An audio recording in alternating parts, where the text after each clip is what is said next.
If you like this video, please give a thumbs up and subscribe. Hit the bell icon to be notified of new videos. The morning of the 16th of September 1994 began like any other for the children and teachers of Ariel School in Zimbabwe. However, an incident during the morning recess would ultimately capture the attention of the entire world. In total, 62 children would announce to their teachers that spaceships had landed near the school. Furthermore, small men had emerged from the craft in full view of the witnesses, all of whom, incidentally, would describe the same encounter. The late Cynthia Hind would be the first UFO researcher to speak with the children, who in turn would invite equally experienced UFO researcher, Dr. John Mack, to investigate. From Hind and Mack's efforts and immediate documentation, the encounter is one of the most detailed and credible on record. And, at least officially, the incident is still unexplained. The case still intrigues UFO researchers and enthusiasts today over a quarter of a century later and is truly one of the most credible and thought-provoking UFO accounts of recent history. UFOs over the schoolyard. The teachers at Ariel School in Ruwa, Zimbabwe, had a scheduled meeting while the children enjoyed the morning recess of the 16th of September.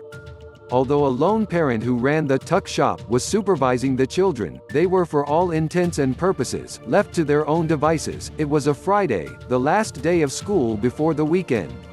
As the children shouted excitedly to each other in the schoolyard, several of them noticed a huge silver disc in the sky overhead. There were also several smaller crafts flying around the larger object.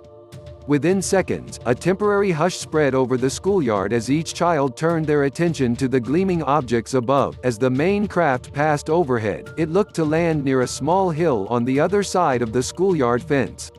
The children ran to the fence to get a better look. Although the land was part of the school, it was off limits to the children as clearing work was still going ahead. As they watched, a small man, around 3 feet high, suddenly emerged from the round object. The children would later describe him as extremely thin, with long, black hair and very large, black eyes. He jumped down from the craft and began walking in the direction of the fence where the children were watching. Perhaps they let out a collective gasp, as after only a few steps he noticed the children stood there and stopped. Meanwhile, another figure stood watching from on top of the craft. After several moments of direct eye contact, the first entity turned and headed back to the craft. Moments later, the ship vanished, as did the smaller crafts overhead. Telepathic communication. Some of the children would run into the school crying. The area was rich with legends of demons and evil entities, and some of the younger children were convinced this was what they had seen. The older children, though still unnerved, were experiencing what was later described as telepathic communication with the entity that stood in the field in front of them. Many of them already knew what they had seen. The teachers inside the school were dragged from their meeting amid the commotion. One of them would later state, "We just heard them screaming and screaming.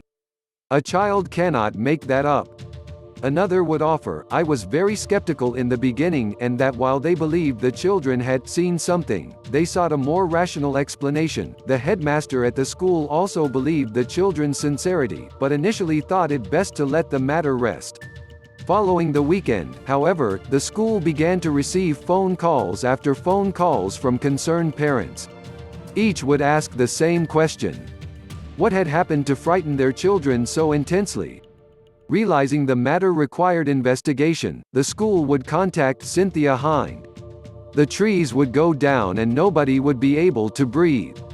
Cynthia Hind, along with Dr. John Mack, would speak to the children individually. Each would share the same details. In Mack's opinion, he was convinced of the children's sincerity and the authenticity of the case. He would state of the witnesses, they described these events as a person talks about something that has really happened to them. He was equally convinced the children were of sound mind. Many of the children who claimed to have received a telepathic communication from the dark figure who stood in front of them would have some interesting revelations. One witness would describe the experience as, "All of a sudden it was just like imaging going through my head. A message, telepathic communication." Another child would tell Hind and Mack that the aliens had arrived to tell us we don't look after the planet properly. Another even darker view came from another witness. They claimed they received images in their minds of the end of the world where all the trees would go down and nobody would be able to breathe. These details are present in numerous UFO encounters and have been for decades. It is important to remember that the majority of these children, if not all, would have had little to no exposure to UFO encounters in any great detail. With the internet still several years away, even television was far from the wide platform it is now.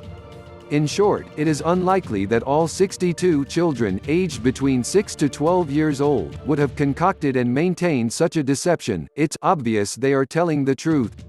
Dr. Mack, who was tragically killed by a drunk driver while attending a lecture in London in 2004, was not only a respected UFO and alien abduction researcher, he was a product of Harvard and an experienced psychiatrist. When he began to investigate alien abductions and released the book Abduction, many of his colleagues would look to distance themselves from him.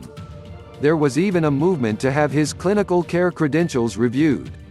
The dean of Harvard would ultimately perform this review and reaffirmed Dr. Mack's academic freedom to study what he wishes and to share his opinions without impediment.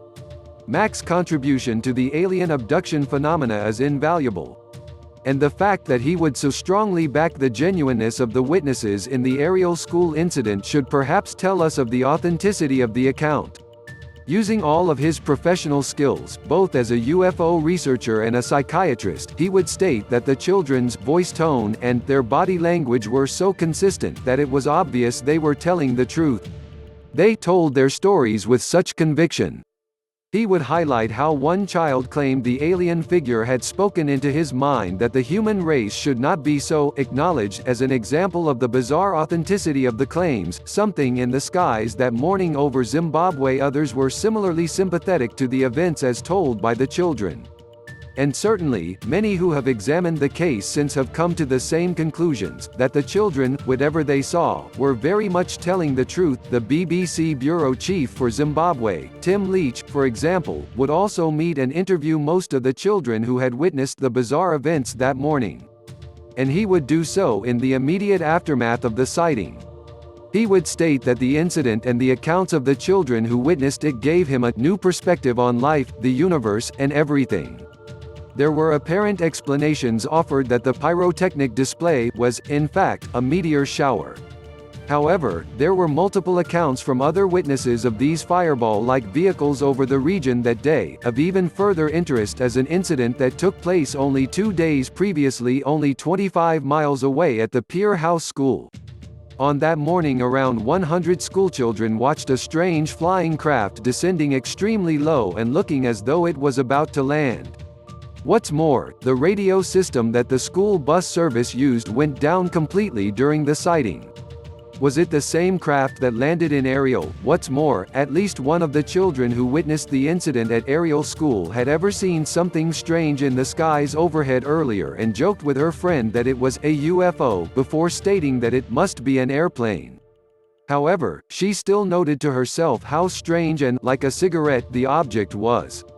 Only later, when events at the school unfolded, did she begin to think seriously that what she had witnessed that morning was the same object that had just landed near the school. Intriguing details that show up in many other reports, perhaps also of interest, at least regarding descriptions of the creature that had ventured a little distance from the craft, are the details of long hair like a hippie was one specific description, and a form that appeared black and shadow-like. They also appear to refer to the fact that they only saw the bizarre figure for a brief moment. Might we remind ourselves of descriptions and accounts of shadow people, many of which surface in alien abduction encounters? Another intriguing detail is the description of a noise that appeared to precede the actual sighting of the UFO. This was, according to one witness, a scary noise that sounded as though someone was blowing a flute. This is something that comes up in many close UFO encounters. Not only the whistle or buzz-like noise, but that there is an eeriness to it that evokes an uneasy feeling in those present. One witness, Emily Trim, would state almost 2 decades later that this sound was like a high-pitched frequency, quickly followed by a flash before the craft appeared. She would also state, whether of importance or not, that she could not be certain in terms of time, as to how long the incident lasted. We will return to this a little later. Even the descriptions of the colors that flashed, reds, yellows, blues, and greens, can be found in many other UFO accounts, as well as the way they appeared to circle the edge of the ship and the speed with which they did so, an event that could have been forgotten about. Of even more interest are the claims from one of the witnesses who stated that some people arrived to examine the land on which the UFO landed. Although the children were not allowed to go into the compound area, she stated that those who went inside found blackened, burned grass where the strange object had been. As we might imagine, not only did the teachers struggle believing fully what the children reported that morning, at least initially, but many of the children's parents also dismissed such wild tales.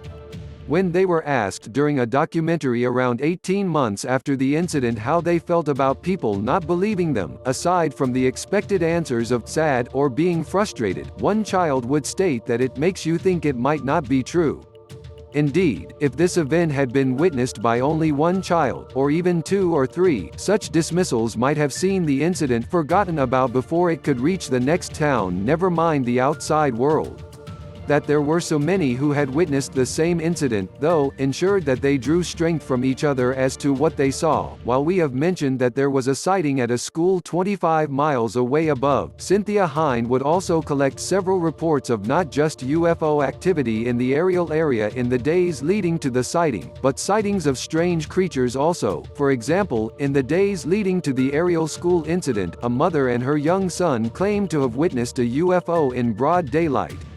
Perhaps the most unnerving of these sightings, though, came from a truck driver who claimed to have seen strange beings on the roadside one night while he was driving. Further connections between the environment and alien encounters. What is perhaps interesting about this particular incident are the connections to the environment. One child who made such claims, when pushed by Mac, would state that such thoughts had not occurred to her before she witnessed the man on the disc-like object. She would claim that they came to her hours later when she was at home. However, she was also very specific in stating that the man had put those thoughts in her mind. It isn't the first time that such environmental issues have surfaced in close contact encounters and alien abduction. If we assume that the accounts of the children at the aerial school are genuine and not fabricated, and most who have studied the case accept they are, then what should we make of such details? If there is a genuine connection between the two, and if these visitors to Earth have a genuine concern for the welfare of the planet, what might that mean? Are such thoughts placed in people's minds so that they might take action on such matters? If so, why not do the same with our world leaders, who are already in a position to make such changes? Might such a focus on such issues by these strange visitors be a distraction for our collective selves for their real agenda and intentions, and just what might those be? Whatever the truth of the connection between the Earth's environment, our use of technology and alien visitation one day might prove to be, it is something that comes up far too often for it to be ignored in terms of UFO and alien research. Indeed, many UFO researchers, including Mac, suspect that the issue could very well lie at the heart of the UFO and alien question. Communication through the eyes. Emily Trim, who we mentioned above, was one witness who claimed that telepathic images started coming into their minds, something she would further describe as communication through the eyes. This is an intriguing description. Is eye-to-eye contact important in such telepathic communication and the transferring of images that surfaces in numerous abduction encounters and other close contact incidents? Might the children have not been frozen by fear, but in some kind of trance that forced them to look at this strange creature? It is perhaps also interesting that Trim claimed these images and messages revolved around technology and how humans were using such technology in a bad way. Trim would further state, years later, that it appeared to her as though some kind of energy had surrounded them during the encounter that appeared to stop time. Remember, Trim also declared that she could not at all be certain just how long the incident occurred. Might it even be that time, for all intents and purposes, did not exist for the children who witnessed the strange events that morning as it does normally? What is further interesting here, although the incident, at least on the surface, is a close encounter with a UFO and the occupants, such details surface most often in alien abduction cases. Might this be the case here? Only the abduction, or the objective of it, was carried out within the energy shield as described by Trim. It is to the discrete hints of alien abduction where we will turn our attention next. First, however, check out the short video below, Hints of Abduction. It is also of particular interest that the descriptions of the beings themselves, aside from the black appearance, which could easily be explained by some kind of suit, are essentially identical to the gray alien beings that many alien abductees claim to have been behind their own encounters. Although we should perhaps not read too much into it, it is also of interest that many of the children who witnessed this bizarre event would claim to have suffered strange dreams and even nightmares since.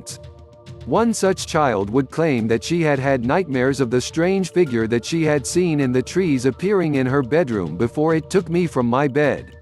We might also recall the notion from the previously mentioned Emily Trim of her uncertainty on the timing of the incident. Might such nightmares have been exactly that? Or might abduction encounters have happened in the months that followed? It is perhaps unlikely and is pure speculation. However, for those who examine and investigate the case further, it is something to keep in the back of the mind. Especially when we consider that at least one of the witnesses that day, the previously mentioned Emily Trim, claims to have had several subsequent encounters with such entities, creatures that she claims can alter perception. If this is the case, for what reason would these alien visitors wish to alter how we see and understand reality? And perhaps in more urgent need of an answer, would it be for our benefit? Chillingly, the more we examine the Ariel School UFO incident, the more layered it becomes. Signs of fallibility or a carefully planned agenda. What might the purpose of such a landing have been? Why would a highly advanced alien race land in such a relatively open and public space where dozens of schoolchildren could see them only to take off and disappear so quickly? Is there more to this one-off landing than we might know, or might it show that these apparent extraterrestrials are indeed fallible like our collective selves? Many of the children, as scared as they themselves undoubtedly were, would speak of a sense of astonishment or shock on these assumed aliens' part. Certainly, as if they had not expected the children to be there. Perhaps, if their intentions toward us are of an ominous nature, this apparent fallibility might provide us with hope to fight back. Maybe we should turn our attention to the alien agenda for a moment. If these landings are connected to altering perception, and even to abduction events, might we find connections in similar landing encounters such as the Crestview School UFO landing in Miami in 1967? Or perhaps even the landing incident in Voronezh in Russia in 1989, which, according to declassified reports, saw an alien entity, not unlike the one described in Ariel 5 years later, venture outside of the landed craft for several moments. Or maybe we should consider the idea that whatever the reason is for such landings, there are no actively ominous intentions to us at all. Whether it is just indifference or a desire to help humanity, perhaps such landings and even abductions are an attempt to change our perceptions of the world around us. Whatever the truth of the matter, the largest question remains, why? A lasting legacy on the lives of those who witnessed. If anyone has viewed any interviews with some of the children as adults as they speak of the encounter, it appears that, while they expressed happiness that the craft had landed at their school and that they wished to see them again, there is a certain weight or heaviness carried by at least some of them. Furthermore, not one of them has gone back on their claims. One witness, Sarah, would perhaps express this weight better than others when she claimed that not only does experience and speaking of such an encounter brand you for the rest of a person's life, but it also leads to a permanent fear of these things returning one day. She would continue during an interview with the Mail and Guardian media platform that she could even sense when they back in our atmosphere. Whether Sarah has had any further encounters with these strange entities or not is perhaps open to debate. However, she claimed in the same interview that, at least locally, the strange visitors were correct about the environmental issues, pointing to the Miombo forests that have disappeared for firewood. We might recall the words of one of the witnesses in the aftermath of the incident, stating of the images projected into her head of the trees falling. Cynthia Hines' finest work. The efforts of Cynthia Hines should also not go unpraised, particularly as the case involved children as the main witnesses. It would have been easy for adults to dismiss what they saw that morning. In fact, in an article she wrote on the incident before her death in 2000, Hind would reflect on some of the teachers' and parents' initial attempts to do just this when she said, "What a frightening indictment of our society that when we are confronted by something we don't understand, we don't even attempt to open our minds to the event." If we turn our attention back to Sarah, speaking to a journalist in 2014, she would state bluntly that, "I don't think you would be here talking to me now if it wasn't for Cynthia Hind." She believes that the incident would be long forgotten if Hind hadn't made such a fuss. It was Hind who would conduct interviews as well as getting the news out to all sorts of important people. This would, of course, include Dr. Mack. The importance of such figures as Dr. Mack would lend everyone credibility, including Hind. From her own writings, it is obvious this realization was not lost on her, when she would write how he had risked his credibility with his colleagues to come out and say he believes the experiences of abductees are very real indeed. She also described him as not only open-minded and prepared to listen, but an academic of some standing.